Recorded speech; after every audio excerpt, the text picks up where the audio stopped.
Oke, Assalamualaikum warahmatullahi wabarakatuh.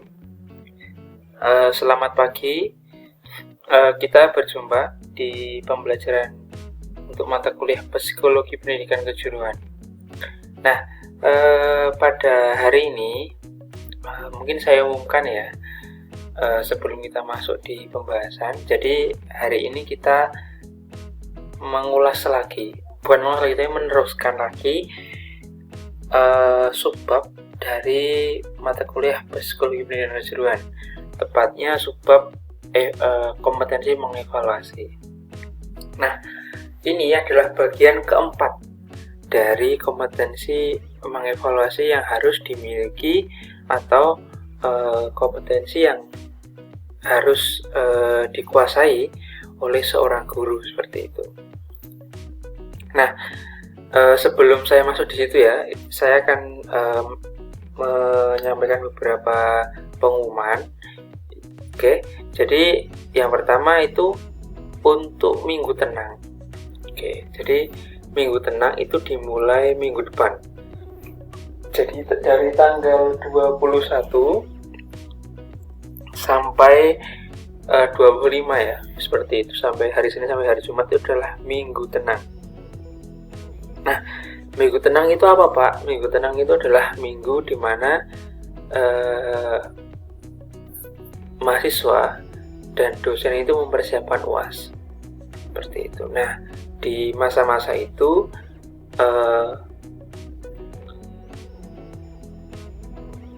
dosen itu mempersiapkan soal-soal UAS. Nah, untuk mahasiswa biasanya adalah mengecek kembali tugas-tugas atau latihan-latihan yang mungkin belum dikerjakan dan itu membutuhkan nilai. Jadi saya mohon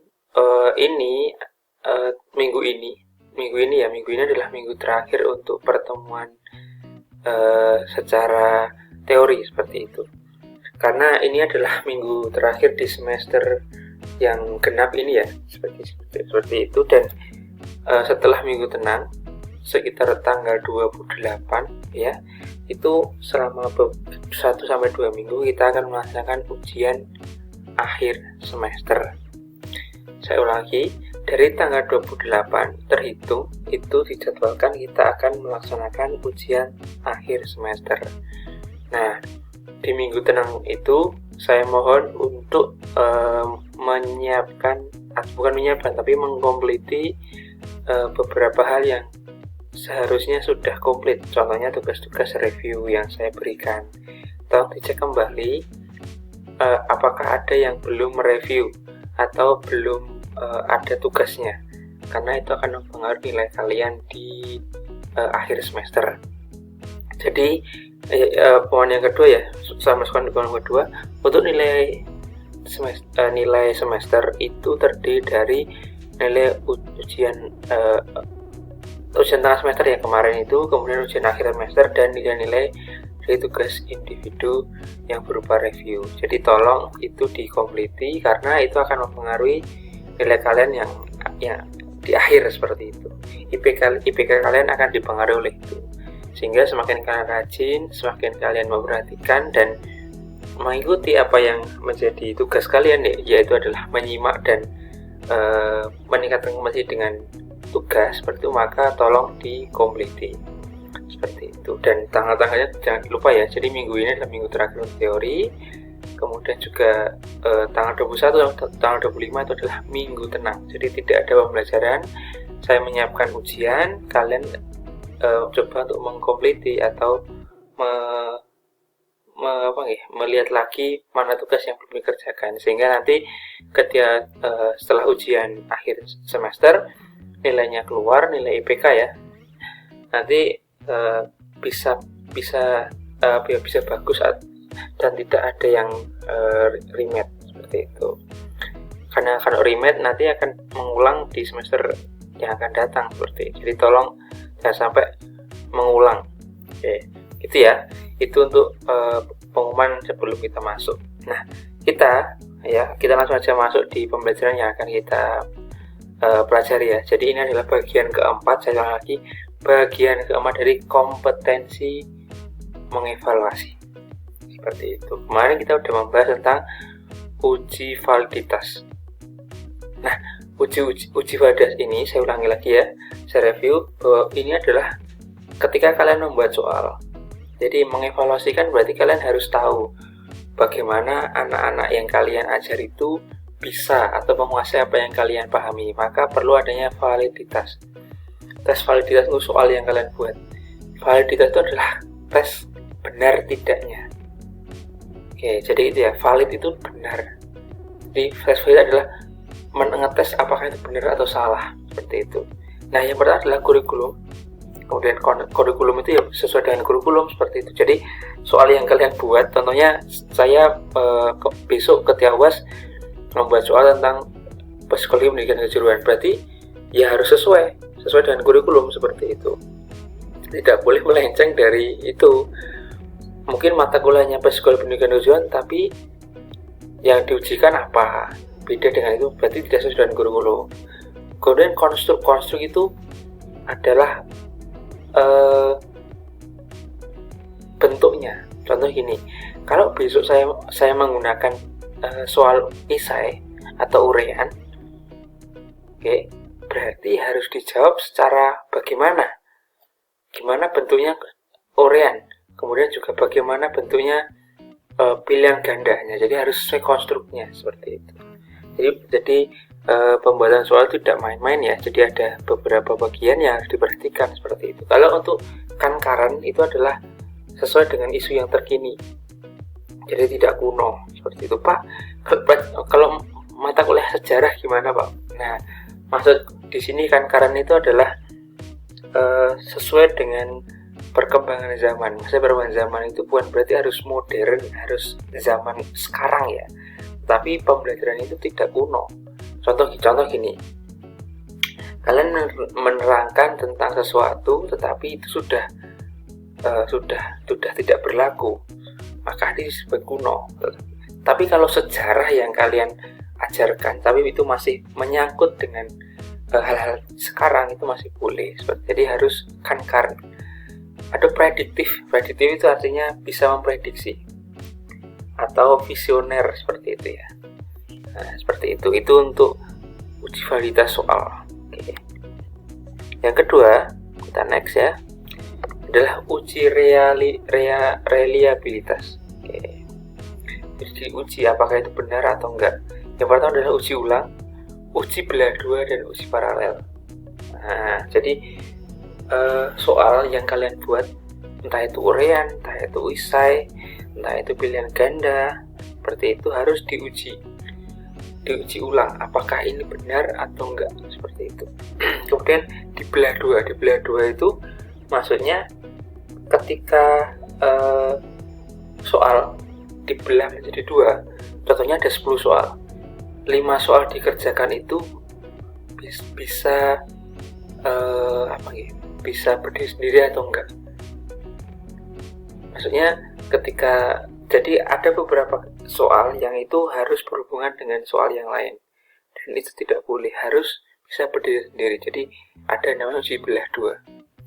Dan paralel, uji paralel di sini adalah bermaksud untuk menguji apakah itu berkelanjutan atau tidak, seperti itu. Ya, itu untuk yang uji reliabilitas. Kemudian ada uji kesukaran.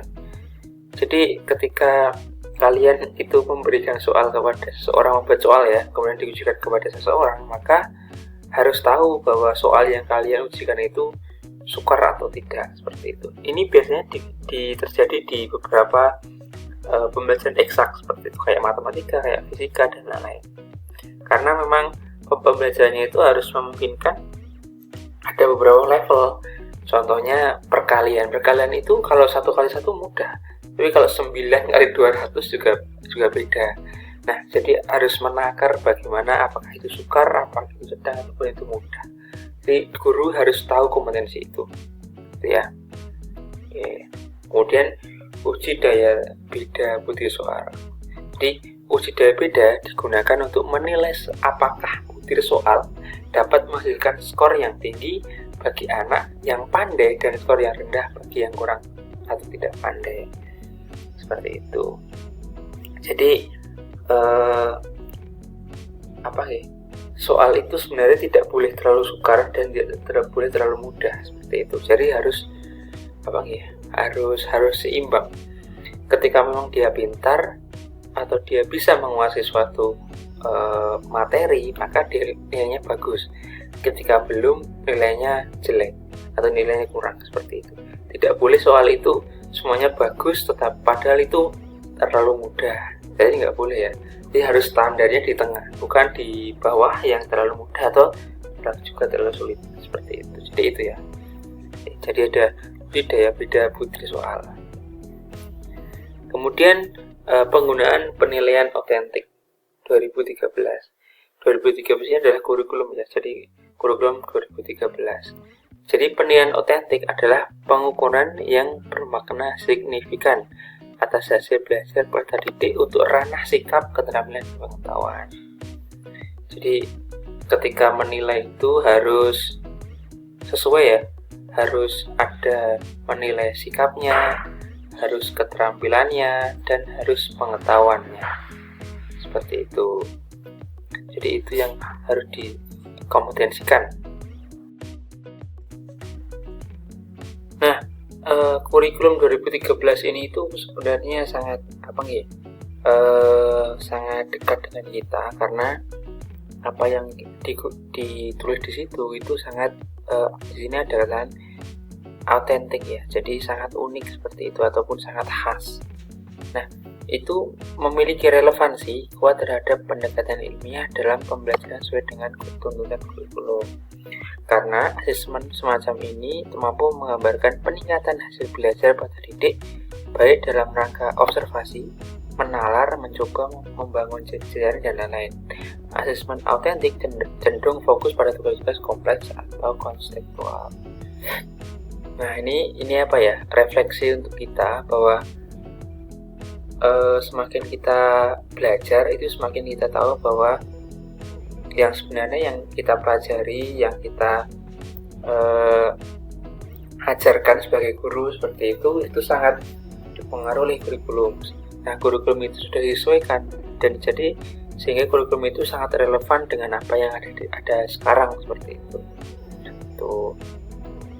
Oke. Jadi kita next ya. Nah, kalau bicara soal belajar asesmen autentik, jadi asesmen nih ya, ingat ya, asesmen itu artinya adalah penilaian. Oke. Autentik itu adalah khas atau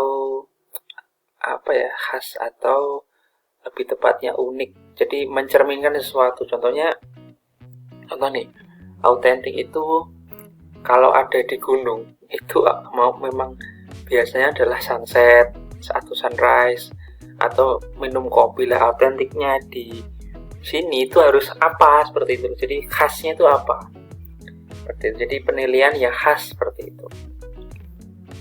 Nah, kita sebagai guru yang kalian kan proyeksinya adalah ketika lulus dari sini itu menjadi guru seperti itu, maka ada yang namanya asesmen autentik. Jadi kita harus belajar asesmen autentik.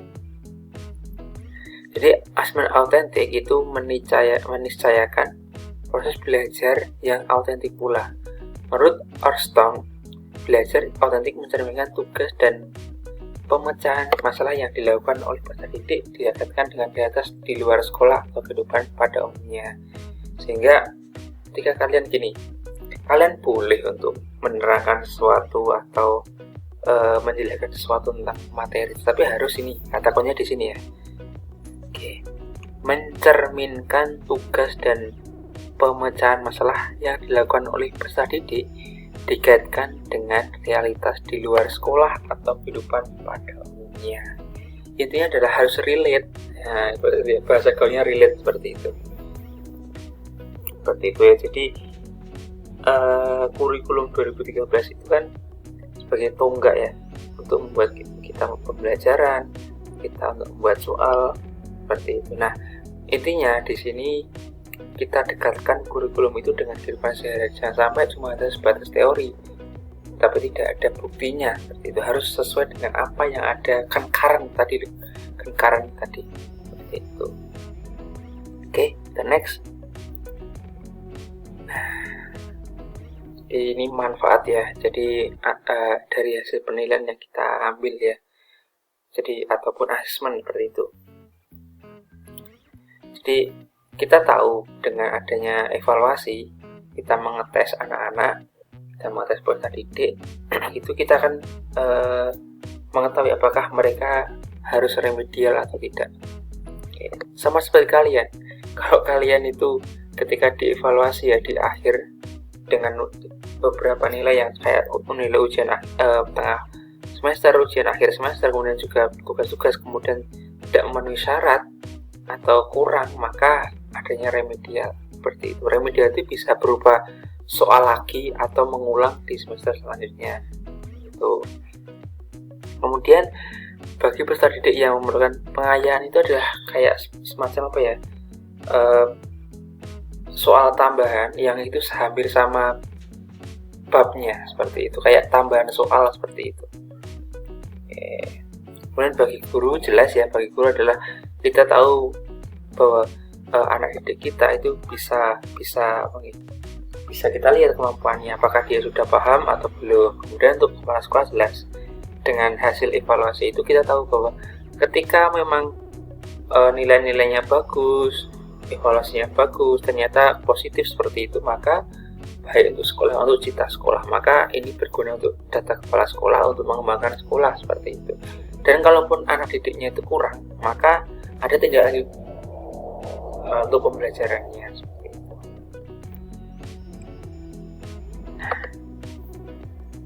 Nah, dalam pelaporan hasil penilaian atau asesmen tadi itu ada beberapa hal ya.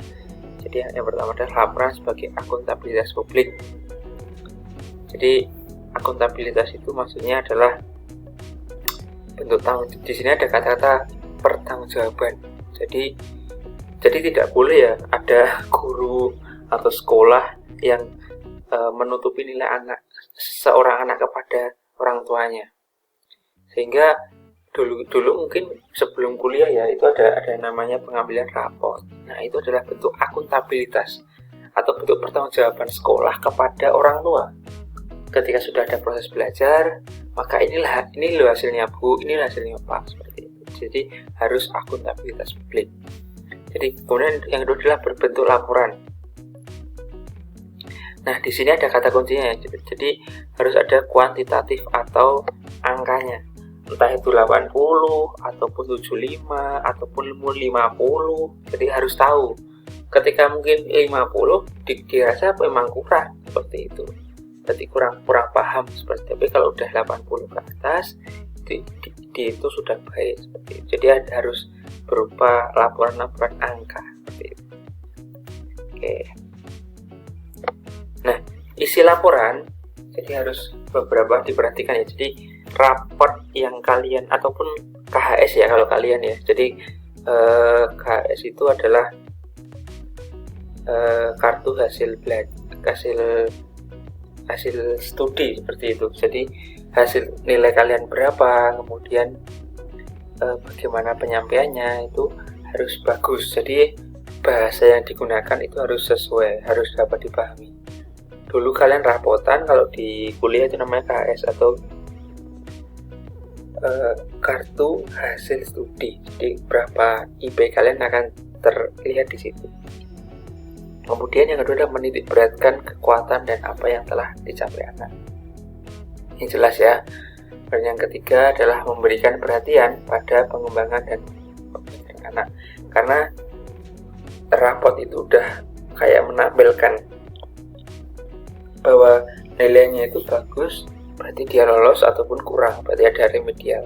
Jadi memperhatikan dan pada pengembangan anak. Yang keempat adalah berkaitan erat dengan hasil belajar harus dicapai dalam kurikulum. Jelas, jadi kurikulum itu harus sesuai dengan kurikulum. Yang kelima adalah berisi informasi tentang tingkat pencapaian hasil belajar. Itu ya. Oke. Nah, ada yang namanya rekap nilai. Nah, di sini rekap nilai itu adalah rekap kemajuan belajar peserta didik yang berisi informasi tentang pencapaian kompetensi peserta didik untuk setiap KD atau kompetensi dasar ya. Dalam kurun waktu 1 semester, rekap nilai diperlukan sebagai alat kontrol bagi guru tentang perkembangan hasil belajar peserta didik, sehingga diketahui kapan peserta didik memerlukan remedial. Nah, sama kayak kita ya.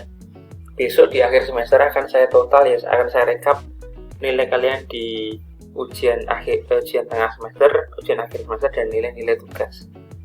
Jadi siap-siap aja nanti kalau untuk mempersiapkan yang akan kita kalian hadapi di 2 minggu ke depan adalah ujian akhir semester seperti itu. Kemudian rapot. Nah, di sini jelas ya, rapot itu adalah bentuk laporan kemajuan peserta didik seperti itu dalam kurun waktu tertentu, contohnya 1 semester yang lalu. Itu untuk rapot. Nah, jelas ya. Jadi ketika ujian itu pasti tahu bahwa apakah peserta didik dinyatakan tidak naik kelas atau seperti apa. Jadi ada beberapa syarat ketika harus naik kelas. Dari jelas yang pertama nilainya harus tidak kurang dengan kompetensi dasar. Kita tidak menuntut untuk kalian itu bisa dalam suatu mata kuliah ataupun expert ataupun harus A, harus nilai tertinggi, tetapi paling enggak capaiannya itu kan ada capaian minimal. Contohnya batas minimal nilai adalah 65, berarti memang 65 itu sudah dihitung standar seperti itu. Bukan tidak bagus ataupun mendekati remedial, tapi memang sudah standarnya seperti itu. Oke ya. Oke, mungkin itu untuk pertemuan kali ini. Terima kasih. Untuk yang terakhir ya di semester ini kita bertemu di mata kuliah psikologi pendidikan kejuruan. Saya mohon dipersiapkan untuk ujian akhir semester yang akan dilaksanakan pada mulai tanggal 28. Untuk jadwalnya nanti kita update seperti itu. Jadi tidak kita juga update waktunya kapan aja selama waktu itu seperti itu. Kemudian juga jangan lupa untuk tugas review bisa dikerjakan dengan baik. Mungkin itu pertemuan kali ini. Bila ada salah kata saya mohon maaf. Akhir salam. Assalamualaikum warahmatullahi wabarakatuh.